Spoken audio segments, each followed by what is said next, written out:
Hari ini gue punya beberapa rekomendasi indoor monitor mulai dari under 100.000 hingga 1 jutaan yang patut kalian beli untuk menjelang lebaran. Hi, how are things going? You're watching Vananagunson's YouTube channel. This is Vananagunson's YouTube channel.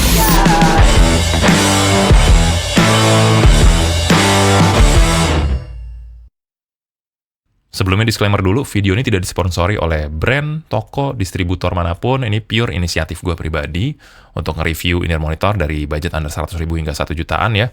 Lately dunia audio lagi turun banget afiliasinya, jadi kalau kalian bantu gue, Saweria di sini itu akan ngebantu banget. Gue kerja sendiri. Kalau kalian Saweria, gue bisa lebih banyak lagi nyobain produk dan nge-support akun ini juga. Thank you.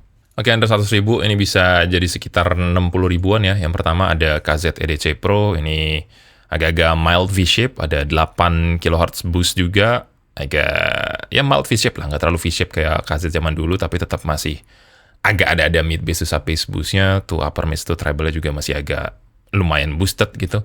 Cukup balance, imaging sangat biasa banget, sangat sempit juga, timbre juga masih kurang oke, masih ada rasa plastiki, metalliki. Ringingnya agak kurang gue suka juga, tapi untuk budgetnya ya nggak bisa protes sih. Naik ke 100 ribuan, ini juga masih sangat bagus. TINA FHC0, bentuknya bisa straight down, bisa over ear, tergantung cara pakainya gimana, atau bisa robek aja kalau punya kabel dengan ear hook ya. Ini netral, agak bright, tapi timbre lebih natural, lebih bisa gue nikmati, lebih less bass lagi, tapi lebih natural, lebih organik, lebih apa adanya. Nggak terlalu banyak bass boostednya, yang versi Type-C juga agak slightly lebih warm. Ambil ini kalau lu suka netral tuh, bright sedikit.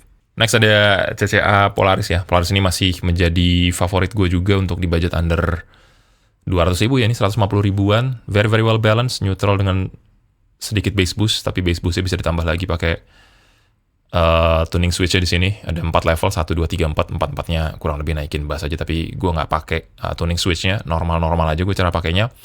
Enak, very very well balanced, mid bass to sub bass-nya juga dalam tapi tidak mengganggu upper mid to treble-nya, tidak mengganggu vokalnya. Imaging juga masih slightly agak sempit, tapi sangat bisa gue nikmati.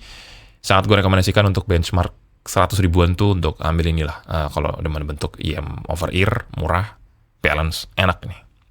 Kemudian ada yang baru, ada KZ Castor Pro. Ini balance juga sebenarnya, tapi agak mild V sedikit lah. Kekurangannya yang gue nggak suka tuh sebenarnya mid bass to sub bass-nya kurang rapi ya.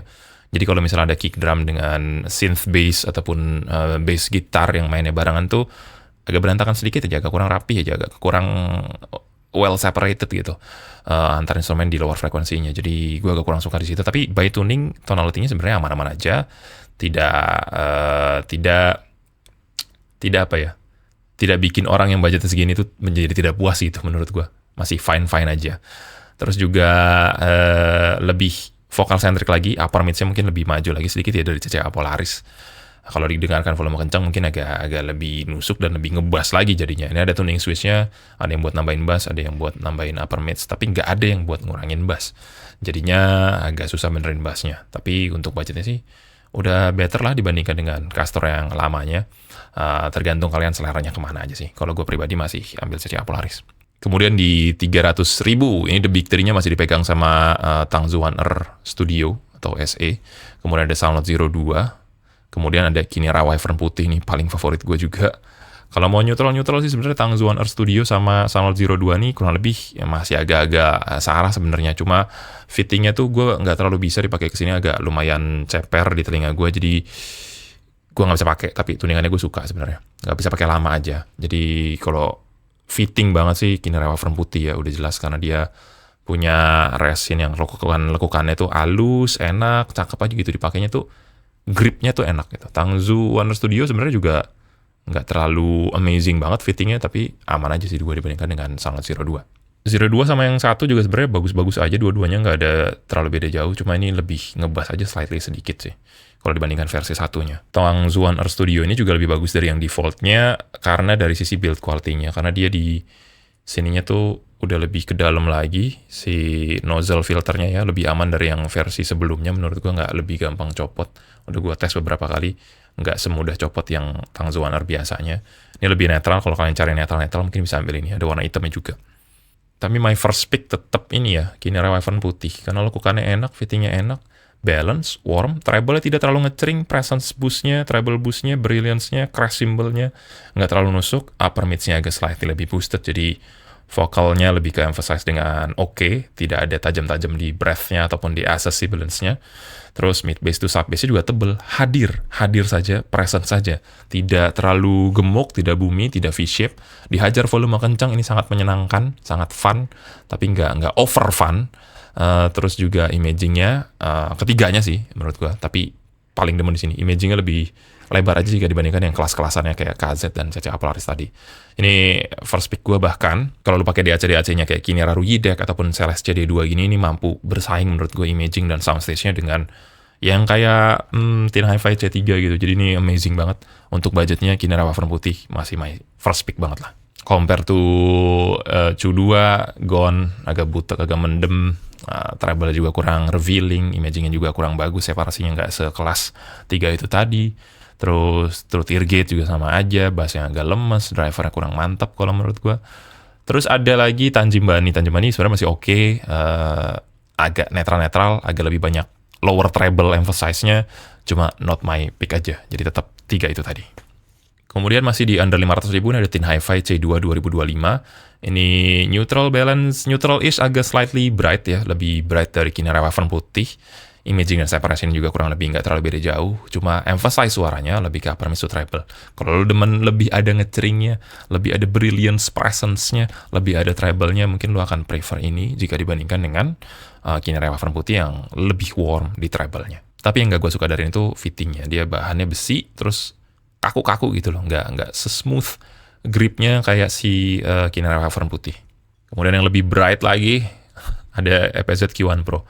Q1 Pro, Q5 Pro itu bright semua EPZ untuk single DD-nya rata-rata ya di budget under 1 jutanya. Ini tuh bright, kalau lu denger di moderate to low volume mungkin aman, tapi moderate to high bakal berasa banget karena mindset orang-orang tuh biasanya pengen ngerasain bass. Kalau IM-nya setipis ini atau lebih banyak emphasize di upper mid to treble-nya, dia pengen mencoba dapetin bassnya dengan digas lagi volumenya. Tapi karena upper mid to treble udah tinggi, udah shouty, ya jadinya ketusuk duluan tuh telinganya, jadi nggak nyaman di situ. Nah, itulah gua. Kalau lu suka demen ini buat moderate to low dan lu nggak terlalu suka bass, mungkin lu cocok aja ambil ini. Ini clean juga sebenarnya, clean sounding juga, agak bright. Bukan agak lagi sih, kalau bagi gua sih agak shouty dan bright. Kalau lu suka ini ya ambil yang ini, tapi gua pribadi nggak pilih ini sih. Gua masih bisa lebih nikmatin Tin Hi-Fi C2 2025 dibandingkan dengan EPZ Q1 Pro atau Kinera Wafern putih lah, masih bisa gue nikmatin banget. Nah, ini the benchmark of 600 ribu, salah satu in-ear monitor favorit gue juga dari 2 tahun lalu sebenarnya, tapi ini yang Mark 2 sekarang, Mark 1-nya sudah discontinue. Mark 1-nya sebenarnya bagus-bagus aja, lu bisa tonton reviewnya di Battle of Under 1 juta itu, videonya bisa kalian tonton lengkapnya. Kurang lebih sini balance, agak banyak sub bass boost-nya, tapi tetap balance, hitungannya nggak booming, nggak bloated, nggak V-shape, tapi lebih ada ujung treble presence-nya jika dibandingkan dengan yang Mark 1. Mark 1 itu enaknya bass rumble-nya lebih lebar, lower frekuensi itu lebih lebar imaging-nya. Ini nggak ada di situ, lower frekuensinya tidak selebar itu, dan treble-nya lebih ngecering, lebih ada. Kalau lu ngerasa C3 yang awal agak terlalu mendem, ini lebih kebuka, lebih bright lagi. Ini gue pasangin sama ear tips-nya Spinfit Neo, dan kabel ini Senakustik Rakata ya, cuma kabel bawaannya dan earpiece bawaannya sebenarnya udah oke-oke aja. Unless lo hobi banget dan pengen ngulik, ya silakan kalau mau ganti-ganti. Kemudian masih tergolong pendatang baru juga, ada Inawaken Don MS. Sorry, ini kabelnya pakai Ferus Modi C2 ya, yang gue pasangin buat kabel pendek buat View BTR 13 digantung di kerah baju gitu. Ini suaranya balance, warm, sub bass-nya tidak sebanyak Tin Hi-Fi C3. Mid bass-nya tetap punchy, vokalnya tetap enak, tapi treble-nya tidak nusuk, tidak nyerang. Soundstage dan imaging juga menurut gua ada improvementnya lah jika dibandingkan dengan yang under 500 ribuan. Impact bass-nya punchy, tactile, enak, tidak setipis dan selemes 700 Sonus. Sub bass-nya juga tidak sebanyak Tin Hi-Fi C3 Mark II. Jadinya dia posisinya di tengah-tengah lah menurut gua. Oke banget, balance banget juga. Kalau demen balance, warm, tidak mau kehilangan bass, tapi treble juga tidak terlalu tipis ataupun maju nyerang. Ini bisa jadi opsi buat lo. Ini dipakai sama Tata The Johnson. Sedangkan Tin Hi-Fi C3 itu dipakainya sama semua personilnya depan turas ya. Cuma depan turas pakainya yang versi 1. Yang versi 2 ini gua belum nemu band apa yang pakai ini. Kalau ada yang tahu atau ada yang pakai, komen aja di bawah ya. Kemudian maybe ini yang paling luas soundstage-nya ada 7 Hz Sonos 1DD 1BA. Ada timbre plastikinya sedikit, tapi menurut gue terlalu nitpick kalau terlalu diulik ya. Tapi ini sangat upper mid centric, vokalan centric banget. Mid bass-nya nggak terlalu banyak pancinya, nggak terlalu nendang, nggak terlalu nonjok, nggak terlalu ada impact gitu. Jadinya kayak agak lemes kalau dibandingkan sama In Awaken dan MS sama Tina VC3 dari sisi mid bass to side bass-nya. Side bass-nya ada boost-nya, tapi mid bass-nya clean aja gitu. Jadinya nggak kurang ngejejek, kurang nendang gitu. Tapi vokalnya open sekali, soundstage juga luas, megah, kerasnya itu ada spherical soundstage yang di luar kepala gitu, lebih open, lebih lega gitu. Cuma ya mid bass susah bassnya kurang nge-punch. Kalau suka dengerin drum, funky drum yang enak gitu, groove drumnya mungkin agak kerasa lemes dan boring di sini. Tapi upper mid treble ini lebih clean, enak. Menurut gue akan ada orang yang sangat nikmatin ini juga karena ya itu tadi soundstage-nya lumayan lega dan luas dan open banget juga, teknikalitasnya juga bagus banget ya dari sisi imaging dan soundstage-nya. Terus fittingnya yang gue kurang suka, dia agak ngambang di telinga gue. Kalau dipasangin gini masih ada chance buat dia kayak goyang-goyang gini, jadi agak sulit buat monitoring menurut gue. Masih C3 ataupun In Awaken dan MS lah lebih aman. Next ada IM cantik, ini Tangzu Swanji. Aduh, ini bagus sebenarnya imaging. Soundstage-nya lebih lega juga, dia semi open back gitu, jadi suaranya agak keluar kepala, akustiknya enak sebenarnya, imaging soundstage-nya oke, agak-agak neutral with sedikit bass boost, arah tuningannya, tapi lumayan bright di 8 kHz, tajam. Bagi gue tuh dua hal yang paling gue nggak bisa itu adalah IM tidak koheren, kemudian IM yang terlalu bright, utamanya kayak di 8K or di 10K yang spesifik di satu frekuensi yang peaky, lancip gitu, itu sudah a skip for me. Tapi ya kalau kalian suka dengan teknikalitasnya, kalian punya EQ dan mau pakai ya silakan aja, tapi ini not my pick. Fine Clean juga timbre sih gue gak suka, agak metallic, shouty, dan cara dia ngerepresentasiin vokal dan karakter drivernya tuh kayak nyerang maju banget gitu. Gue gak suka juga nih. Sebenarnya tuningannya dari semua Fine ini yang paling bisa gue terima, tapi metallic timbre-nya kayak apa ya, kurang suka banget metallic timbre yang gitu-gitu, gue nggak bisa sih, nggak natural gitu kesana. Jadi ini easy skip juga buat gue. Nah yang mungkin masih oke bisa gue dengerin tuh ada Truth Ear Zero Red ya, yang ini lebih balance daripada yang Blue yang pertama, itu lebih ngebass lagi dan lebih agak hilang midnya. Kalau menurut gue ini lebih balance aja, lebih oke. Tapi treble-nya gue agak kurang suka sedikit, agak berasa grainy berpasir, agak lancip sedikit, tapi sedikit banget aja, nggak senitpick itu sih kalau mau diulik banget ya. Cuma kerasa di gue kalau gue lagi A/B test dengan IM yang lainnya, aman aja sebenarnya tuningannya, nggak perih di gue, nggak. Cuma gue bisa dengerin timbre treble-nya gue kurang suka gitu. In Awaken dan MS, Sonos dan C3 mungkin gue lebih prefer slightly lah. Tapi ini kalau lu ganti kabel sebenarnya punya potensi bagus, bukan lebih kepada gue mau ngajarin bahwa upgrade kabel itu bisa menemukan hal-hal yang unlock A, B, C, D, E, tapi lebih kepada kabel bawaan itu jelek.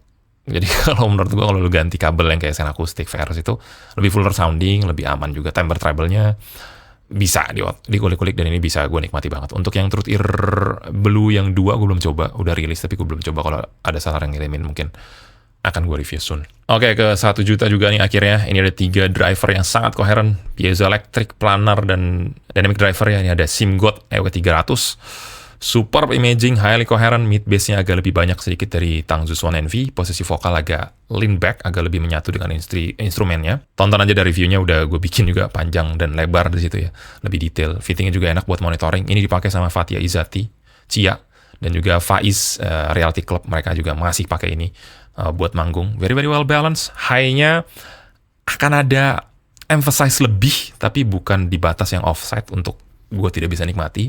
Jadi masih oke banget. Tapi yang definitely kerasa juga itu adalah mid bass-nya. Mid bass-nya mungkin 100-200 Hz-nya agak lebih banyak dibandingkan Tangzu Swan NV yang kesannya lebih rendah dan lebih clean. And speaking of, ini Tangzu Swan NV, pilihan favorit gue dari semuanya nih di budget 1 juta. Very very well balanced, vokalnya slightly lebih maju, instrumennya agak lebih mundur jika dibandingkan dengan SIMGOT EW300. Bassnya mungkin nggak terlalu satisfying amat, tapi impact bassnya cukup tactile tapi nggak lebay. Lo bayangin kayak lagi pakai a very good studio monitor ya, with well treated room. Cara dia ngerepresentasiin imaging juga lebar, terang, jelas. Bassnya tuh nggak boomy, tapi lebih ke hadir aja, tetap tactile dan punchy, tapi nggak rumble parah gitu. Tetap present, definitely a very good choice kalau lu pengen mengendgamekan 1 juta, gue sangat suka ini.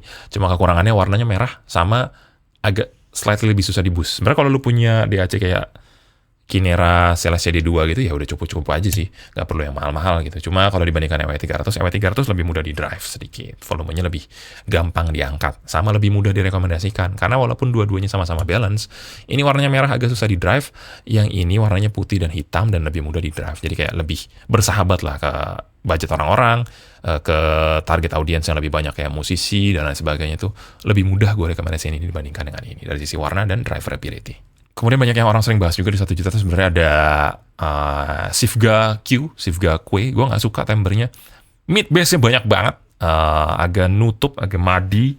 Jadi gue nggak suka. Sebenarnya impact bass-nya lumayan gemuk, lumayan oke. Kemudian ada Light Shower DZ4 itu juga masih oke, tapi imaging dan separation-nya gue sangat suka. Tangsus One Envy dan EW300 lebih superior kalau buat gue pribadi. Dan ada lagi baru muncul juga Kanpur Deep Blue. Deep Blue itu kabel bawaan, irtips bawaan agak kurang oke, maybe kalau diganti agak improve, tapi by default timbernya metalik banget, besi, ringing besi, pipa besi banget. Berasa banget itu nggak senatural DD yang ada di dalam resinnya Tangsus One Envy gitu.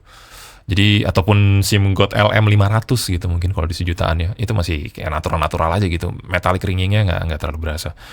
Padahal bassnya, lower rumble-nya itu memuaskan juga di Kanpur Deep Blue, tapi gue kurang suka. Jadi safe choice-nya buat gue pribadi dan merekomendasikan halayak orang ramai yang mungkin seleranya nggak terlalu niche sana-sini, Tangsus One Envy dan SimGod EW300 masih menjadi my first choice.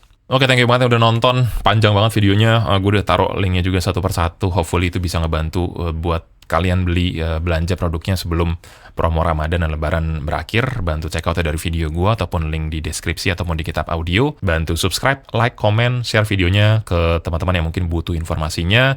I'll see you in the next video. Bye-bye.